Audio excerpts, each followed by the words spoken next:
Bonjour à toi! Je te propose aujourd'hui une capsule vidéo qui devrait te permettre de t'introduire à la forme de base de la fonction polynomiale du second degré. On appelle une fonction du second degré une fonction dont le degré de l'expression algébrique est 2. Donc, en regardant la règle f de x est égal à x exposant 2, tu constates effectivement qu'on retrouve un exposant 2 dans la règle. Cette fonction-là est communément appelée aussi la fonction quadratique.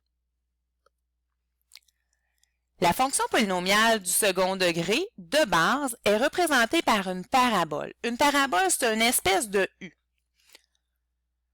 On remarque qu'elle est ouverte vers le haut, qu'elle a son sommet à l'origine du plan cartésien, et de plus, elle est symétrique. Dans la règle de la fonction quadratique, il y a un paramètre, on l'appelle le paramètre A. C'est lui qui s'occupe de l'ouverture et de l'orientation de la parabole. On va regarder ça ensemble d'un peu plus près. Je t'ai représenté dans le plan cartésien la forme de base de la quadratique. Son équation est y est égale à 1x exposant 2.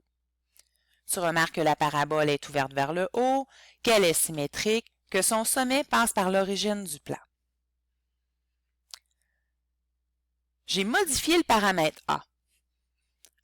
L'équation est donc définie par y est égal à 4,5x exposant 2. On constate alors que la parabole est beaucoup plus étroite, mais est quand même ouverte vers le haut. Selon toi, que va-t-il se passer si mon paramètre A a une valeur négative?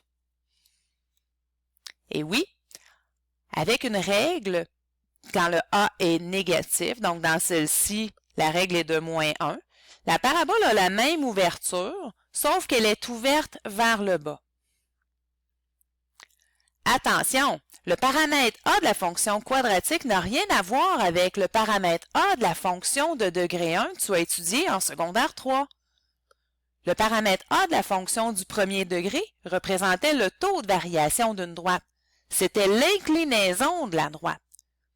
Ça n'a rien à voir avec celui d'une courbe. Donc, le taux de variation d'une droite a le paramètre A, mais le paramètre A de la fonction quadratique dit tout autre chose.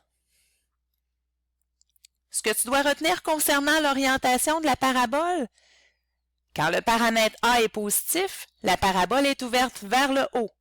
Quand le paramètre A est négatif, la parabole est ouverte vers le bas.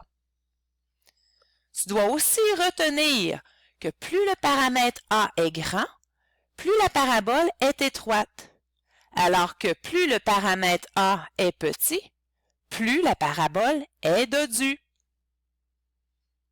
J'espère t'avoir bien éclairé. Je te dis à bientôt.